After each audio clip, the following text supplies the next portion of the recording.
The Cypress Health Region recently hosted a gluten-free cooking night. Registered dietitian Jolene Romelaire says the event was based on community interest, as the gluten-free community in Swift Current area continues to grow. About 3 to 4 years ago, we just started getting a lot of referrals for gluten-free clients with celiac disease or gluten intolerance. So we've actually been meeting as a group for probably about 4 or 5 years. A lot of the information that we've kind of touched on up until now has been more education, information sharing, whereas tonight's more of a practical application of that information. Sous chef from the Living Sky Casino, Ryan LaFair, spent the evening demonstrating gluten-free cooking techniques to the audience of over 50 people.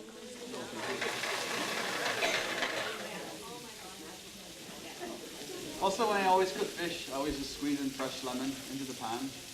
Ryan's going to cook up some healthy meals, give us some really good recipes. I think he's making a chicken penne dish and a couple different salads, a quinoa salad and a bean salad, and a dessert to kind of top off the night. So I mean, I guess it's just to give people inspiration, motivation, and so I hope that he inspires people to make healthy choices and, try new dishes and things at home. I like to mix between the sauces and the fresh vegetables. With the proteins, I picked salmon and shrimp and chicken because they're the most common that most people like, and healthier choices also. LaFair says he was impressed with the selection of gluten-free products he was able to find in our area.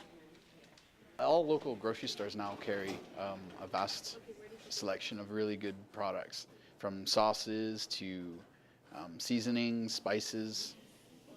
Dietitian Romelaire says eating gluten-free can be a big lifestyle change for people. When you live your whole life having toast for breakfast, sandwiches for lunch, and then someone tells you that you can't eat gluten anymore, it's really hard. People struggle with meal ideas, and a lot of times they just cut out food groups, which isn't great. So it's learning to balance that and add back, those foods that are gluten-free grains that most people aren't used to eating, and still enjoying what you're eating and having that healthy balance and nutrition and all that stuff too. Romelaire adds her biggest tip for people who are eating gluten-free is to get away from prepackaged food to eating whole foods. I guess the big thing would be to, eat whole foods as close to nature as possible, like fresh fruits, fresh vegetables, fresh meat, unprocessed foods is the way to go, really. For Shaw TV, I'm Juanita Tuntland.